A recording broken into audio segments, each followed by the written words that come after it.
सत्संग जी, प्यार से कहना जी, धन निरंकार जी। सत्संग जी, जिंदगी को आसान बनाने का सबसे पहला राज यह है कि आप अपनी तकलीफ़ों से भागना बंद करें और उनके सामने झुकना सीखें। इसे मेडिकल साइंस की भाषा में द पैराशूट रिस्पॉन्स कहते हैं। साल 2014 में गूगल के senior vice president Alan Eustace ने दुनिया का सबसे खतरनाक स्टंट किया। वे स्पेस बैलून की मदद से जमीन से 135,000 फीट की ऊंचाई पर गए। वहां हवा नहीं थी, तापमान -50 डिग्री था। वहां से उन्होंने नीचे छलांग लगा दी। शुरुआती कुछ सेकंड में उनकी रफ्तार 1300 किलोमीटर प्रति घंटा हो गई। उनके शरीर पर हवा का इतना भयंकर दबाव था कि अगर वे उस दबाव का विरोध करते या अपनी बॉडी को टाइट रखते तो उनके शरीर के चिथड़े उड़ जाते। लेकिन एलन ने क्या किया, उन्होंने हवा के इस भयंकर थपेड़े के सामने खुद को पूरी तरह सरेंडर कर दिया। शरीर को एकदम ढीला छोड़ दिए। वे हवा के बहाव के साथ खुद को मोड़ते चले गए। जब वे जमीन के करीब आए तो उन्होंने अपना पैराशूट खोला और बिल्कुल सुरक्षित लैंड कर गए। सत्संग जी, जिंदगी में जब कोई बड़ी तकलीफ आती है तो हमारा पहला रिएक्शन होता है तनाव लेना, गुस्सा करना और चिल्लाना। हम उस तकलीफ का विरोध करते हैं। सत्संग जी, संतों का सबसे बड़ा राज यही है कि यदि जिंदगी आसान बनानी है तो तकलीफ के सामने अकड़ो मत, बल्कि उस पैराशूट की तरह खुद को ढीला छोड़ दो। जब आप परिस्थिति को स्वीकार कर लेते हैं तो आपका मानसिक तनाव बहुत हद तक खत्म हो जाता है और उस तकलीफ का दबाव आपको तोड़ नहीं पाता। नमे सो पावे मान जग, अकड़े सो मिट जाए, जैसे नदिया बाढ़ में नीची घास बचाए। सत्संग जी, जब नदी में भयंकर बाढ़ आती है तो बड़े बड़े मजबूत और अकड़े हुए पेड़ उखड़कर बह जाते हैं क्योंकि वे पानी का विरोध करते हैं। लेकिन जो छोटी सी घास होती है वह पानी के नीचे आते ही झुक जाती है। बाढ़ का पानी उसके ऊपर से गुजर जाता है और घास वैसी की वैसी हरी बची रहती है। जिंदगी को आसान बनाना है तो झुकना सीखिए। सत्संग जी, हमारी ज़िंदगी का 90% दुख इस बात से आता है कि किसी राह चलते इंसान ने हमें कुछ कड़वा बोल दिया या सोशल मीडिया पर किसी ने खराब कमेंट कर दिया और हम दिन भर उसी के बारे में सोचकर अपना खून जलाते रहते हैं। इमेजिन करिए, आप अपनी कार से ऑफिस जा रहे हैं। अचानक एक कचरा उठाने वाला ट्रक आपकी कार के आगे आ जाता है। उस ट्रक में से बहुत भयंकर बदबू आ रही है और थोड़ा सा कीचड़ उड़कर आपकी कार के शीशे पर गिर जाता है। तब आप क्या करेंगे? क्या आप अपनी कार से नीचे उतरेंगे और उस कचरे के ट्रक से लड़ने लगेंगे? क्या आप उस कचरे को अपने हाथ में उठाकर अपने चेहरे पर मल लेंगे? नहीं, आप तुरंत अपनी कार के वाइपर को ऑन करेंगे, शीशा साफ करेंगे, कार का शीशा बंद करेंगे और उस ट्रक को ओवरटेक करके आगे निकल जाएंगे। बाबा जी कहते हैं, इस दुनिया में बहुत से लोग चलते फिरते कचरे के ट्रक हैं। उनके दिमाग में नफरत, ईर्ष्या, गुस्सा और हताशा का कचरा भरा हुआ है। जब वे अपनी जिंदगी से परेशान होते हैं तो वे इस कचरे को किसी न किसी पर फेंकना चाहते हैं। अगर कोई आप पर गुस्सा या कड़वाहट फेंके तो उसे अपने दिल पर मत लीजिए, उसे अपने हाथ में उठाकर दिन भर ओवर थिंकिंग मत करिए। मुस्कुराइए, अपने दिमाग का वाइपर ऑन करिए और आगे बढ़ जाइए। दूसरों को कचरे के लिए अपनी जिंदगी का कबाड़ मत बनाइए। सत्संग जी, हर एक बात को दिल से लगाना छोड़ दिया हमने। जमाने के तानों पर मुस्कुराना सीख लिया हमने। जो नफरत का जहर लेकर आए थे मेरी चौखट पर, उनके सामने भी प्यार का दिया जलाना सीख लिया हमने। तकलीफों से बचने का तीसरा और सबसे गुप्त राज यह है कि आप अपनी एनर्जी को बाहर वेस्ट करने के बजाय अंदर की तरफ मोड़ लीजिए। सत्संग जी, प्रशांत महासागर में एक पक्षी पाया जाता है जिसे पेलिकन कहते हैं। जब समंदर में बहुत भयंकर चक्रवात या आंधी तूफान आता है तो बाकी सारे पक्षी चीखते चिल्लाते हैं, इधर उधर भागते हैं और लहरों में टकराकर मर जाते हैं। लेकिन पेलिकन पक्षी एक गजब का काम करता है। जैसे ही उसे तूफान का एहसास होता है वह अपनी लंबी चोंच को अपने पंखों के भीतर पूरी तरह छुपा लेता है, अपनी आंखें बंद करता है और समंदर की सतह पर बिल्कुल शांत बैठ जाता है। वह थोड़ा भी नहीं फड़फड़ाता। तूफान की बड़ी बड़ी लहरें उसके ऊपर से गुजर जाती हैं लेकिन उसका भीतरी बैलेंस नहीं बिगड़ता। तूफान खत्म होते ही वह वापस से आसमान में उड़ जाता है। सत्संग जी, ठीक वैसे ही जब आपकी ज़िंदगी में दुखों का तूफान आए, जब लोग आपके खिलाफ हो जाएं, तो बाहर जाकर सफाई मत दीजिए, किसी से बहस मत करिए। उस पेलिकन पक्षी की तरह अपनी सूरत को अंदर की तरफ मोड़ लीजिए। शांत होकर इस निरंकार के सामने बैठ जाइए। मौन दुनिया का सबसे बड़ा शॉक ऑब्जर्वर है। जो इंसान तकलीफ के समय शांत रहना सीख जाता है उसकी ज़िंदगी अपने आप आसान हो जाती है। बाहर चाहे जितना भी शोर मचाए ये जमाना, मेरे भीतर तो बस इस मालिक का सन्नाटा है। जिसने पा लिया अपनी रूह का ठिकाना, उसे दुनिया का कोई भी तूफान कहाँ डरा पाता है। सत्संग जी, अंतरिक्ष में एक ब्लैक होल नाम की एक जगह होती है। उसकी ग्रेविटी इतनी भयंकर होती है कि अगर आप उसकी तरफ दुनिया का सबसे शक्तिशाली परमाणु बम भी छोड़ दें या अरबों सूर्य की रोशनी भी फेंकें तो वह सबको अपने भीतर खींच लेता है और निगल जाता है। ब्लैक होल पलटकर कोई ब्लास्ट नहीं करता, वह हर ऊर्जा को शांत कर देता है। इसलिए पूरे ब्रह्मांड में ब्लैक होल से ज़्यादा शक्तिशाली कोई नहीं है। अगर कोई आपको गाली दे रहा है अगर आपका अपमान कर रहा है तो उस गाली को वापस पलटकर मत फेंकिए। अगर आपने पलटकर गाली दी तो आप भी उसी के लेवल पर गिर गए। ब्लैक होल बनिए, सामने वाले के गुस्से को और उसकी बकवास को अपने भीतर आने दीजिए और अपनी शांति के महासागर में उसे विलीन कर दीजिए। जब सामने वाले को आपकी तरफ से कोई रिएक्शन नहीं मिलेगा तो उसका खुद का अहंकार जलकर भस्म हो जाएगा।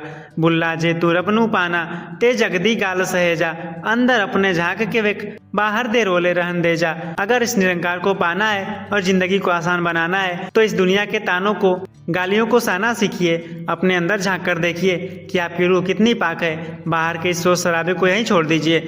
सत्संग जी, कमल के पत्ते को अगर आप ध्यान से देखें तो वह कीचड़ और गंदे पानी के बीच ही पैदा होता है, लेकिन कमल के पत्ते की सतह पर कुदरत ने एक ऐसी नैनो कोटिंग की होती है कि अगर आप उस पर गंदे पानी का बाल्टी भी उड़ेल दें तो पानी की एक बूंद भी उस पत्ते पर चिपक नहीं सकती। पानी की बूंदें गोल मोती की तरह बनकर पत्ते से नीचे गिर जाती है, लेकिन पत्ता हमेशा बिल्कुल सूखा और साफ रहता है। सत्संग जी, ठीक वैसे ही बाबा जी कहते हैं कि आपको इस मतलबी दुनिया को छोड़कर पहाड़ों पर भागने की जरूरत नहीं है। वैराग्य का मतलब जंगल जाना नहीं है। वैराग्य का मतलब है संसार में वैसे ही रहिए जैसे कमल का पत्ता कीचड़ में रहता है। दफ्तर में जाइए, बिजनेस करिए, परिवार संभालिए, लेकिन वहाँ की राजनीति, वहाँ का टेंशन और वहाँ के तानों को अपने दिल के भीतर मत चिपकने दीजिए। अपने होश की नैनो कोटिंग को इतनी मजबूत कर लीजिए कि बाहर की हर गंदगी आए और फिसल कर नीचे गिर जाए। जग में रहें तो ऐसे रहें जैसे जल में नाव, जल में नाव तैरे भली पै नाव में जल ना आओ। नाव का काम ही है जल के ऊपर तैरना। जब तक नाव पानी के ऊपर रहती है वह सुरक्षित रहती है और मंजिल तक पहुंचती है, लेकिन जिस दिन उस नदी का पानी नाव के भीतर घुस जाए, नाव उसी सेकंड डूब जाती है। ठीक वैसे ही आप इस संसार में रहिए, लेकिन संसार की चिंताओं और दुखों को अपने मन की नाव के भीतर मत घुसने दीजिए। हम समंदर के मुसाफिर हैं, लहरों से नहीं डरते। हम अपनी कश्ती का मिजाज बखूबी जानते हैं। दुनिया लाख कोशिश कर ले हमें डुबाने की, हम हर कीचड़ में भी कमल की तरह खिलना जानते हैं। सत्संग जी, आपने कभी सोचा है कि भैंस के आगे बीन बजाना ये मुहावरा क्यों बना? सांप के आगे बीन बजाओ तो वो कम से कम डांस करता है, लेकिन जब आप किसी भैंस के आगे जाकर अपनी जिंदगी का सबसे बेस्ट म्यूजिक बजाएं तो भैंस जरा सा कान हिलाएगी, एक बार पूंछ घुमाएगी और वापस अपनी घास चबाने लगेगी। उसे रत्ती भर फर्क नहीं पड़ता कि आप मोजार्ट बजा रहे हो या ए आर रहमान। बाबा जी कहते हैं आपके आसपास जो ये मतलबी, निंदक और कड़वे लोग बैठे हैं ना, ये सब आत्मिक रूप से वही भैंस हैं। आप इनके सामने जाके रोते रहिए, अपनी अच्छाई साबित करते रहिए, सफाई देते रहिए और वो आपकी कद्र नहीं करेंगे। इसलिए क्यों आप अपनी बीन खराब कर रहे हैं? मुस्कुराइए, उन्हें हरी घास खाने दीजिए और आप अपनी रास्ता पकड़िए। मूर्खों को ज्ञान देना बंद करिए, जिंदगी कल सुबह ही आसान हो जाएगी। संत पट्टू साहब का एक दोहा है, मूर्ख को समझाओ ते ज्ञान गांठ ही आ जाए, जैसे कंकड़ खेत में कतहु न अंकुर आए। अगर आप किसी मूर्ख इंसान को समझाने बैठेंगे तो आपका खुद का ज्ञान और दिमाग का डेटा खत्म हो जाएगा। यह बिल्कुल वैसा ही है जैसे बंजर जमीन पर कंकड़ बोना। आप चाहे जितनी पानी डाल लीजिए, वहाँ कोई भी पौधा अंकुरित नहीं हो सकता। अब हमने भी बहस करने का हुनर छोड़ दिया, जो जैसा है उसे उसी के हाल पर छोड़ दिया। मूर्खों को राइट कहकर मुस्कुरा देते हैं हम, वक्त बर्बाद करने का वो पुराना सफर छोड़ दिया। गुलाल साहब का दोहा है, मुट्ठी बांधे आया जग में, हाथ पसारे जाए, जो पकड़ा सो दुख मिला, जो छोड़ा सो सुख पाए। इंसान जब पैदा होता है तो मुट्ठी बांध कर आता है, सब कुछ बटोरने की चाह में, लेकिन जब जाता है तो दोनों हाथ पसारे जाता है। जिसने इस संसार की चीजों और चिंताओं को जबरदस्ती पकड़ रखा है उसे सिर्फ दुख मिलेगा, और जो मुट्ठी खाली करना सीख गया वो परम सुख पा जाएगा। गमों की मुट्ठी को जरा खोल कर तो देख, हवा में इन यादों को जरा रोल कर तो देख, तू खुद ही कैदी है अपनी ही सोच का है दिल, जरा इस बेजान जिद को छोड़ कर तो देख। सत्संग जी, जब आप अपनी जिंदगी में आगे बढ़ेंगे तो कुछ लोग आपके पीछे पड़ जाएंगे, आपके पीठ पीछे गॉसिप करेंगे, आपको नीचा दिखाने की कोशिश करेंगे।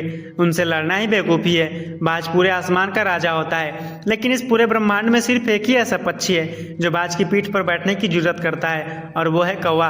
कौवा चुपके से आता है, उड़ते हुए बाज की पीठ पर बैठ जाता है और उसकी गर्दन पर अपनी चोंच से मारना शुरू कर देता है। अब बाज क्या करता है? क्या वह कौवे से हवा में लड़ाई शुरू करेगा? क्या वह चिल्लाएगा? नहीं, बाज अपना एक सेकंड भी बर्बाद नहीं करता। बाज बस अपने पंख फैलाता है और आसमान में और ऊंचा उड़ना शुरू कर देता है। वह इतनी ऊंचाई पर चला जाता है जहां ऑक्सीजन कम होने लगती है और हवा का दबाव बढ़ जाता है। उस भयंकर ऊंचाई पर कौवे के लिए सांस लेना नामुमकिन हो जाता है और कौवा खुद ब खुद बाज की पीठ से नीचे गिर जाता है। सत्संग जी, आपकी लाइफ में जो ये जलने वाले, टांग खींचने वाले लोग हैं, ये वही कौवे हैं। इनसे बहस करने में, इनसे बदला लेने में अपनी एनर्जी वेस्ट मत करिए। अपनी काबिलियत को इतना बढ़ाइए, अपने काम में इतनी ऊंचाई हासिल करिए अपनी सोच को इतनी ऊंचा करिए कि ये कौवे आपकी फ्रीक्वेंसी से मैच ही ना कर पाएं और खुद ब खुद आपकी लाइफ से ड्रॉप हो जाए। ऊंचे चढ़े जो पंख सों ताको रोके कौन, नीचे कौवा कड़कता उत्तम साधे मौन। जो अपने पंखों के दम पर आसमान की ऊंचाइयों पर चढ़ जाता है उसका रास्ता दुनिया का कोई कौवा नहीं रोक सकता। नीचे बैठे कौवे चाहे कितना काँव काँव करें, जो उत्तम स्वभाव का इंसान होता है वह मौन साध कर अपनी उड़ान पर ध्यान देता है। हम उड़ानों के शौकीन हैं, जमीन की बात नहीं करते, हम बादलों से आगे बढ़कर हवाओं से बात करते हैं। जो बैठना चाहते हैं मेरी पीठ पर कौवों की तरह, उन्हें गिरने दो नीचे, हम सिर्फ आसमानों से बात करते हैं। सत्संग जी, क्या आपने कभी किसी धोबी के गधे को ध्यान से देखा है? धोबी गधे के पीठ पर सुबह सुबह कपड़ों का एक भयंकर भारी गट्टर लाद देता है। गधा बेचारा गर्दन नीचे झुकाए पूरे रास्ते उस बोझ को ढोता रहता है। मजे की बात देखिए, उस गट्ठर में एक भी कपड़ा उस गधे का खुद का नहीं होता, सारे कपड़े दूसरों के होते हैं। किसी की शादी का लहंगा, किसी का सूट, किसी का तौलिया। गधा दूसरों के कपड़ों के बोझ तले दबे रहता है और सोचता है कि पूरी दुनिया का वीआईपी भार उसी के कंधों पर है। सत्संग जी, हम भी ठीक उसी धोबी के गधे बने हुए हैं। शर्मा जी का लड़का क्या कर रहा है? पड़ोस वाली आंटी हमारे बारे में क्या सोच रही हैं? रील्स पर किसने क्या कमेंट कर दिया? दोस्त की शादी कहाँ हो रही है? यह सारा बोझ दूसरों के कपड़ों का गट्ठर है, इसमें आपका अपना कुछ नहीं है। क्यों दूसरों की राय और दूसरों की जिंदगी का बोझ अपनी पीठ पर लादकर डिप्रेशन के मरीज बन रहे हैं? इस गट्ठर को अभी नीचे पटकिए, गद्दे की कैटेगरी से बाहर निकलिए और आज ही आजाद हो जाइए। पर निंदा पर सोच में सुंदर खोयो मूल, सिर पर बोझ गधे था पावे केवल धूल। दूसरों की निंदा और दूसरों की सोच में पड़कर इंसान अपनी जिंदगी की असली पूंजी को खो देता है। यह बिल्कुल वैसा ही है जैसे गधे के सिर पर बोझ लाद दिया जाए, उसे अंत में सिर्फ रास्ते की धूल ही मिलती है, कोई सुख नहीं मिलता। दूसरों के तमाशों में खुद को थकाना छोड़ दिया, गमों का ये अनचाहा गट्ठर उठाना छोड़ दिया। सलीका सीख लिया हमने भी अब सुकून से जीने का, दुनिया की हर बकवास को दिल से लगाना छोड़ दिया। सत्संग जी, एक मक्खी का मिजाज देखिए, वह एक बहुत ही सुंदर, आलीशान और सुगंधित बगीचे में उड़ रही है जहाँ चारों तरफ गुलाब और मोगरे के खूबसूरत फूल खिले हैं, चंदन महक रहा है। मक्खी उन खुशबूदार फूलों पर कभी नहीं बैठेगी, लेकिन अगर उस पूरे सुंदर बगीचे के किसी कोने में एक छोटा सा गंदा घाव या कचरा पड़ा है तो मक्खी पूरे बगीचे को छोड़कर सीधे उस घाव पर बैठ जाएगी। उसकी फितरत है गंदगी ढूंढने की। भगवान ने आपको अच्छी बॉडी दी, परिवार दिया, खाने को रोटी दी, लेकिन आपका ध्यान 24 घंटे उसी एक चीज पर अटका रहता है जो आपकी लाइफ में मिसिंग है। आप मक्खी की तरह अपनी कमियों और दुखों के घाव पर जाकर बैठ जाते हैं और दिन भर काँव काँव करते हैं। तितली बनिए, जो अच्छा है, जो खूबसूरत है उस पर ध्यान दीजिए, फोकस बदलिए, तकलीफें अपने आप गायब हो जाएंगी। सहजो अवगुण ढूंढते मन भयो मैलो रोए, गुण को गहे सो संत है, सुख पावे सब कोय। जो इंसान 24 घंटे दूसरे में या अपनी लाइफ में सिर्फ अवगुण ढूंढता रहता है उसका मन मैला हो जाता है और वह हमेशा रोता रहता है। जो इंसान अच्छाइयों को ग्रहण करता है वही असली संत है और वही हर परिस्थिति में सुख पाता है। कांटों की शिकायत करने का अंदाज छोड़ दिया हमने, गुलाब की खुशबू को गले से लगाना सीख लिया। मिले थे जो जख्म इस मतलबी दुनिया से हमें, उन जख्मों को भी हमने अब मुस्कुराना सीख लिया। सत्संग जी, मछुआरे जब समंदर से केकड़े पकड़ते हैं तो वे उन्हें एक बड़े से खुले हुए जार में डाल देते हैं। उस जार के ऊपर कोई ढक्कन नहीं लगाया जाता। कोई नया इंसान देखेगा तो कहेगा, अरे ये तो खुला हुआ है, केकड़े एक के ऊपर एक चढ़कर बाहर भाग जाएंगे। लेकिन मछुआरा हंसकर कहता है, नहीं भाई, ढक्कन की कोई जरूरत नहीं है। इस जार के अंदर सारे केकड़े भारतीय समाज की तरह रहते हैं। जैसा ही कोई केकड़ा एक दीवार पर चढ़कर बाहर निकलने की कोशिश करता है, नीचे बैठे बाकी के 3 केकड़े तुरंत उसकी टांग पकड़कर उसे वापस नीचे खींच लेते हैं। नतीजा यह होता है कि कोई भी केकड़ा कभी जार से बाहर नहीं भाग पाता और सबके सब कढ़ाई में उबाले जाते हैं। सत्संग जी, आपके आसपास के जो लोग आपको टोकते हैं कि तू ये नहीं कर सकता, ये काम बेकार है, इसमें कोई स्कोप नहीं है, वो और कुछ नहीं, इसी जार के केकड़े हैं। उन्हें डर है कि अगर आप इस जार से बाहर निकल गए तो वे अकेले रह जाएंगे। जिंदगी आसान बनानी है तो इन केकड़ों की बातों को सुनना बंद करिए, एक बार जोर से झटका मारिए, अपनी टांग छुड़ाइए और जार से बाहर कूद जाइए। जग की बातें छोड़ दे, अपनी डोरी थाम, खींचने वाले बहुत हैं, गिरन न पावे नाम। इस दुनिया की बातों को छोड़ दीजिए और अपने जीवन की डोरी को खुद थाम कर रखिए। यहाँ नीचे खींचने वाले बहुत बैठे हैं, लेकिन आप अपनी उड़ान और अपना नाम कभी नीचे मत गिरने दीजिए। दीवारें लाख ऊंची हो, हम रास्ता बनाना जानते हैं, टांग खींचने वाले को हम आईना दिखाना जानते हैं। हम रुके नहीं हैं कभी किसी के रोकने से, आए दोस्त, हम तूफानों को भी अपनी उंगलियों पर नचाना जानते हैं। क्या आपने कभी शुतुरमुर्ग का बिहेवियर देखा है? जब रेगिस्तान में कोई भयंकर तूफान आता है या कोई शिकारी जानवर शुतुरमुर्ग की तरफ बढ़ रहा होता है तो शुतुरमुर्ग एक बहुत ही अतरंगी काम करता है। वह भागने या मुकाबला करने के बजाय अपनी लंबी गर्दन को रेत के अंदर घुसा लेता है। क्योंकि उसका सिर रेत के अंदर होता है, उसे सामने कुछ दिखाई नहीं देता। शुतुरमुर्ग अपने मन में सोचता है, वाह, अब मुझे कोई मुसीबत दिखाई नहीं दे रही।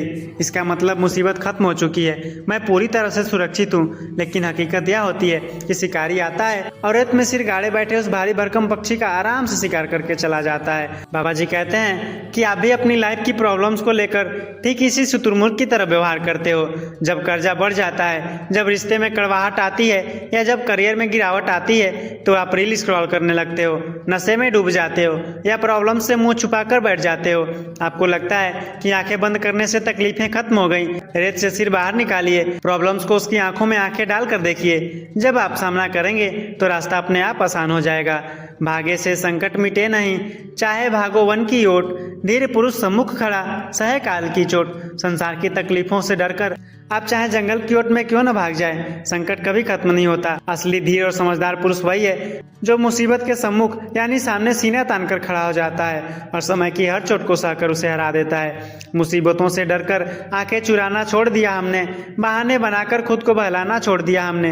हवाएं चाहे जितनी भी मुखालिफ हो मेरी राहों के, तूफानों की आंखों में आंखें डालना सीख लिया हमने। भ्रम का बांधा मानवा फिर रोए धाए, गुरु शब्द की टांकी चले तो पल में बंद छूट जाए। यह इंसान सिर्फ अपने ही मन के भ्रम का बांधा हुआ है और इसी वजह से हर तरफ दौड़ दौड़ कर रोना चाहता है। जिस दिन इसके भीतर गुरु के शब्द अर्थात सच्चे ज्ञान की टांकी अर्थात हथौड़ी चलती है, इसके दिमाग का भ्रम टूट जाता है और इसके सारे भीतरी बंधन एक पल में छूट जाते हैं। जमाने ने जो बांधी थी दीवारें वो गिरा दी हमने, खुद को कमजोर समझने की वो कसम भुला दी हमने। हम वो पंछी हैं जो पिंजरे के मोहताज नहीं होते, आसमान को छूने की अपनी औकात जगा दी हमने। समुद्र के वैज्ञानिकों ने एक बहुत ही मजेदार एक्सपेरिमेंट किया। उन्होंने एक शार्क मछली के छोटे से बच्चे को पकड़कर एक छोटे से पानी के एक्वेरियम में डाल दिया। उस शार्क को रोज खाना दिया, उसकी देखभाल की गई। कमाल की बात देखिए, वह शार्क बड़ी तो हुई लेकिन उसका साइज उस छोटे टैंक के हिसाब से ही रह गया, वह उससे बड़ी नहीं हो पाई। कुछ सालों बाद वैज्ञानिकों ने उसी शार्क को निकालकर वापस खुले समंदर में छोड़ दिया। समंदर के असीमित पानी और बड़े दायरों में जाते ही वही शार्क सिर्फ कुछ ही महीनों में विशालकाय शार्क में बदल गई। सत्संग जी, जब तक आप अपने छोटे से मतलबी दोस्तों के ग्रुप, छोटी सोच, मेरे ही लाइफ में सब दुख है, इस मानसिक एक्वेरियम में रहेंगे, तब तक जिंदगी की हर छोटी सी बात आपको बड़ी तकलीफ देगी।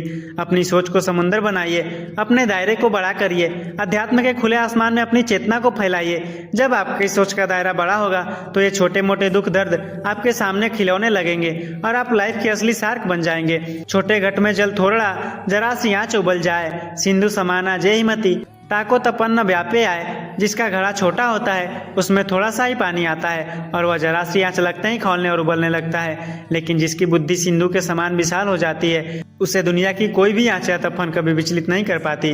किनारों पर सिसकना तो कमजोरों की फितरत है। हम वो लहर हैं जो समंदर खंगालना जानते हैं। छोटी मोटी रुकावटों से हमारा हौसला नहीं दिखता, हम हर मुकाम को अपने नाम से ढालना चाहते हैं। सत्संग जी, क्या आपने कभी किसी तालाब में तैरती हुई बत्तख को ध्यान से देखा है? पानी के ऊपर अगर आप उसे देखेंगे तो वह बिल्कुल शांत, मखमली और ग्रेसफुल दिखेगी। ऐसा लगेगा कि वह बिना किसी मेहनत के बस पानी की सतह पर तैर रही है, मानो कोई वीआईपी आराम फरमा रहा हो। लेकिन कभी पानी के नीचे झांक कर देखिए, पानी के नीचे उस बत्तख के दोनों पैर 100 किलोमीटर प्रति घंटा की रफ्तार से पैडल मार रहे होते हैं। वह पानी के नीचे लगातार हाथ पर चला रही होती है ताकि ऊपर का बैलेंस और शांति बनी रहे।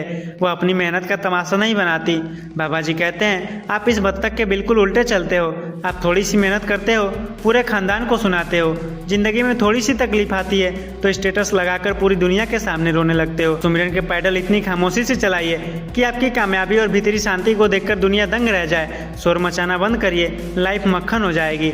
सहजो भीतर राखिए, जो कछुघट में होए, बाहर पर घट ना करे, हंसे न रोवे कोई। खामोशी से अपनी तकदीर को बदलना सीख लिया हमने।